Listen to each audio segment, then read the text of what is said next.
Welcome, everyone. My name is Jon Clay, VP of Threat Intelligence here at Trend Micro, and welcome to episode 25 of our Trend Talks BizSec. Joining me again is Ed Cabrera, Chief Cybersecurity Officer at Trend Micro. Ed, how are you today? Doing fantastic. Great topic. A lot of activities. We got a lot to cover. Yeah, and folks, we're going to be talking about the recent breaches of Caesars, MGM, and some others that we're starting to hear about by this ELF-V. And other groups that are targeting these organizations. It's been an interesting one to see in the news. Not a lot of information, though, Ed, as far as we can tell. I mean, the news is talking about things, but do we really know what's going on there? You know, it's interesting. A lot of times we don't hear a lot of information, right? It's usually after the fact when some disclosures during a data breach, so to speak, and then because of the notifications to customers and their information being possibly compromised, and usually it sort of trickles in. Interesting now. Because of the new SEC ruling, we're actually getting 8K filings a little sooner, and so. But we'll go into a little bit later. Not everybody's reporting in the same manner, so it'd be interesting to see down the road if this makes any difference. Yeah, so if people haven't been aware of what has occurred, but essentially we heard just the other day that MGM casinos got targeted with an attack, and it brought down their operations. The casino's been down. All their gambling places have been down. People can't get into their rooms. So it's a pretty extensive attack against them. We also heard that Caesars got hit, but they're back up and running pretty quickly. Ed, let's comment a little bit about maybe what occurred there. Yeah, I mean, let's even talk about impact for a second. MGM, it's being reported that we're in the 9th day of this sort of the impact and the response and recovery aspect from an MGM perspective. And there are some analysts saying that MGM is losing up to 8.4 million or 20% of their daily revenue because of these outages. Pretty interesting to see the impact and how that sort of juxtaposes to Caesar's attack, which apparently seems, according to the 8K filing, a couple of weeks prior to the MGM attack. And so, I mean, it's pretty interesting.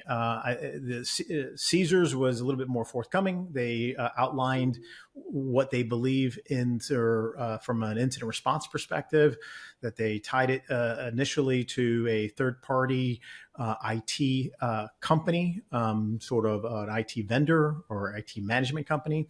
And they basically spelled out a lot more information on their response. Yeah, and it's interesting. There's obviously this is an attack that starts as initial access, and we'll talk about that. But then there's a lateral movement component. But then ultimately they appear to have dropped ransomware, which encrypted a lot of these critical systems that run their day-to-day operations, and that caused the problem at MGM. So let's talk a little bit about these different phases of the attack. First, so initial access, right? You mentioned it was an IT vendor, third-party IT vendor that got targeted. Okta, from what I understand, has been part of this whole discussion, and they've actually put some stuff out on their blog. So let's talk about initial access, Ed. Yeah, I mean, really interesting that. As we were reading the headlines and going through it, we talked about this campaigns in this group that we'll go into here in a second, that they've been targeting IT support desks with social engineering attacks, really even getting in and contacting verbally and going after super users or privileged account holders to be able to impersonate, to either dismantle the two-factor authentication or reset the account so they can gain access. Interesting that Okta put out a blog August 31st, warning about the activity that they're seeing and, connected with both of these attacks. And actually, Reuters, it was an article last night that actually mentioned that the chief security officer from Okta mentioned that, yes, there's actually not only MGM and Caesars, but there's several others that have been impacted by this type of attack. Yeah, they're saying a retail, manufacturing, and a tech company. So you think about that target. It's pretty widespread, obviously, across industries. Casino, obviously, gaming and stuff. But that's an interesting one. Obviously, a very targeted attack. If we were talking about maybe 5 companies, we'll probably hear about more in the future. But really, sure, that's an interesting. The initial access. Typically, you see that as a phishing email to an employee, or it's an exploit on an open IP system that exploits a vulnerability. But in this case, they sort of went after the IT folks and tried to get access, because obviously these IT people have super administrator access to a lot of systems, a lot of data, and and that's seemed to be what they targeted in this case, right? Yeah, I mean, hopefully we'll hear more, but just to throw out there that they're targeting privileged accessed users, leads you to believe, well, how are they determining these users, right? Are they doing OSINT research and campaigns through sites like LinkedIn and so forth, identifying system administrators and so forth at each of these organizations, or are they operating off of some other OSINT databases and where they're able to identify these individuals? So it'll be really interesting as we go further down, and hopefully we'll hear more on how do they really identify these privileged account users just for the initial access phase, because obviously, like you said, that's just the first phase, but it's an interesting twist for sure, and obviously an effective one. Well, in the other area, Okta mentions their MFA got hacked essentially, or they were able to bypass the MFA, multi-factor authentication. So obviously these super users were doing the right thing. Their accounts were protected using multi-factor authentication. But as we're hearing now, that can also be a weakness. Yeah, I mean, very interesting and pretty telling, right? As what can we learn so far from this is, monitoring. It's one of your critical CIS controls, monitoring the access control from your privileged users perspective. So monitoring this activity. So yeah, some of what was released in the Okta blog back on August 31st, they mentioned that they actually went at it from a proxy IP, which should be sort of a default monitoring thing. If it's not a known IP that these privileged access users are signing in from, should be a flag. Obviously, in some cases, they actually turned off the multi-factor authentication. That should have been an alert. So we don't want to be the armchair quarterback here, but definitely things and questions you want to ask going forward on why weren't they being monitored at a higher level, across these organizations. Yeah. The other aspect was apparently they called in and impersonated an IT person, and they were able to successfully do that. So, if you call into your help desk, do you have a way to authenticate the user who's calling in? I think is another area that organizations are probably needing to look at now, because that's a tactic that they're starting to utilize here. Yeah, I mean, and because of the Caesar's AK filing, we know there was a third-party IT, service provider that was involved, and so it'd be interesting. Was that a part of the OSINT? In other words, did they compromise this third-party IT service provider first to be able to identify? It'd be interesting if this third-party company or entity is linking all these 5 companies that we mentioned, right? In addition to Okta. But it's interesting to see. Yeah. Yeah, that's an island hopping tactic that they use often, right? Go after the third party who has access inside the organization and use them as a pivot, lateral movement into that. Ed, let's talk about some other aspects of this. Obviously, there was some differences between Caesars, who apparently seemed to get back up and running very quickly, versus MGM, who's still ongoing, still having challenges with their infrastructure. Maybe read into that. One of the ways that they were able to get back in working mode. Yeah, I mean, there's other sort of speculation that and reporting, but we haven't seen any. At least I haven't seen any official reporting that Caesar said they paid a ransom. But there is reporting out there that they paid possibly 15 million to quickly resolve the issue. The challenge here, obviously, I mean, we've talked about this, on the show and everything else many times, is when you pay, you also create the sort of incentive that you're going to be attacked again, but also funding the attacks of future victims down the road. With that being said, the other thing that companies and organizations are going to have to be really start thinking twice and doing an assessment, because this is definitely a calculated risk by Caesars, right? Because we just know, and I wrote about it here recently, about Department of Treasury and the UK coming down on joint sanctions against the crew members of TrickBot and Conti. And so they did this for the purpose of identifying and creating a challenge for companies and organizations to de-incentivize that payment of ransom. And what I mean there is that now if a company pays ransom and there is any individuals in these crews, now we don't know it's TrickBot, we don't know it's Cronty, and as a matter of fact, it's a different sort of, from a research perspective, different crews that are coming up. But if any of these individuals are behind it, or the affiliates behind it, and it's determined later at a later date, the companies can be definitely at a higher risk of having action taken against them, right? From an OFAC perspective, contributing or paying somebody who's on the sanctions list.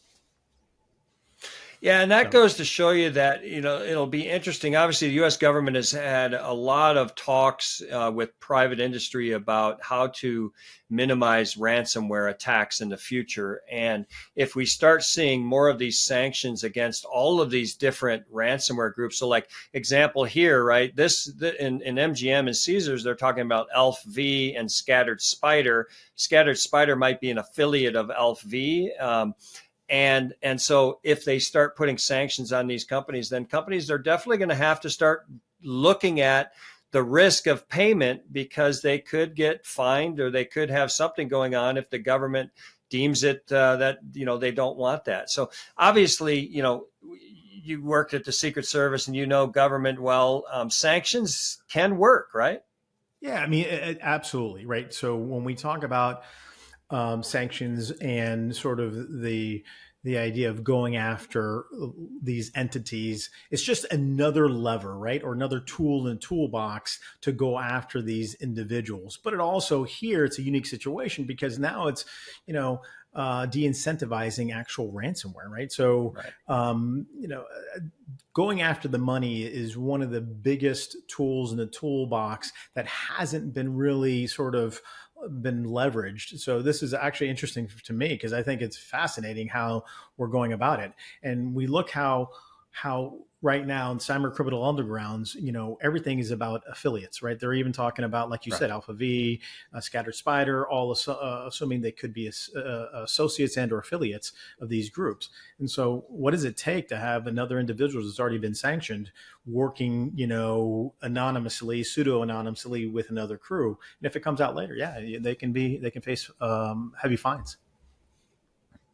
Yeah, and part of the challenge here is like if you bring law enforcement in, usually they go after the affiliates who are actually doing the attack, and the group behind it, all of it, they don't get touched because they're not actually doing the attack itself. So that's a difficult one for law enforcement to deal with. But again, we'll see how this plays out.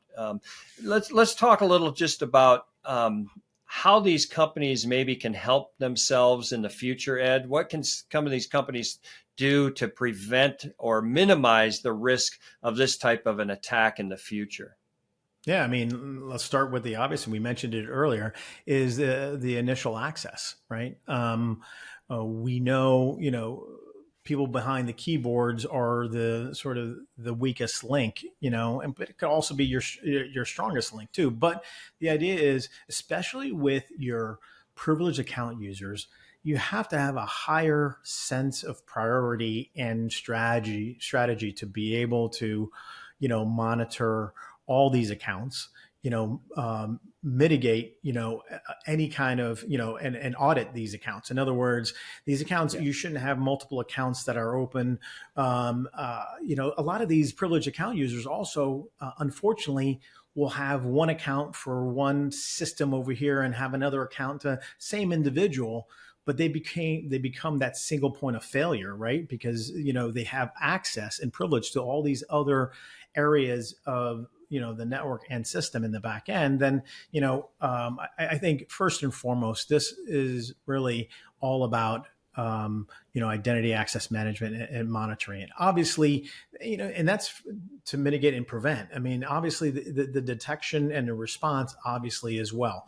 There was other reporting that MGM also went through some possibly IT structural changes. Some that's been reported. I don't know how factual that is, but that could be that systemic risk or that organizational risk. So if there's been layoffs and or structural sort of changes and sort of offloading some of these services to third-party IT vendors, now you have to be even more focused on monitoring the risk that they pose and assessing it continuously. So assessing continuous risk is the other piece, right? And that has to be done, across your infrastructure, but also your third-party vendors and supply chain partners.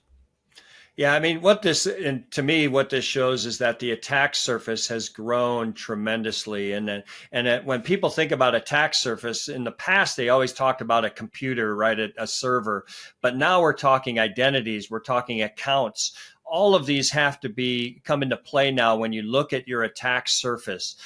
Your third party is an attack surface into your organization, right? So you have to start looking and auditing your third party organizations and what kind of access do they have? How do they do that access? How do we verify that it's them, right? This is where now we're starting to get into zero trust again, Ed, where you can't really trust anything in your organization because it could have been compromised and it could be taken over. We've seen a lot of ransomware attacks where they escalate privilege to an administrator account, which can turn off the security agent, right? It turns off Defender. It turns off a Trend Micro account that's there to protect that system. And now it doesn't protect it because they've been able to turn it off. They can drop scripts. They can drop ransomware at will then on these systems because they've turned off all the security controls. So I think, again, let's go, just in general, obviously we'll learn more about these hacks. Hopefully we get some good intelligence after the fact on how this all happened, which can help anybody seeing this. They can then harden their systems and their processes, people, process, technology to minimize that risk moving forward. Completely agree. It's all about resilience, right? Speeding up your detection and speeding up your response, but speeding up your, the protection of your assets, right? Yeah. Yeah. Well, listen, everybody, thanks very much for listening to us. This is episode 25 of Trend Talks BizSec. Ed and I will be back soon to talk about another topic. It may even be the same topic if we get more details about what happened in the as part of this attack. But Ed, thanks again for joining me today. Absolutely. It's always a great time when we come together for this. Yep. Always enjoyed it. Everybody, thanks again. Have a great day and stay safe out there. Bye-bye.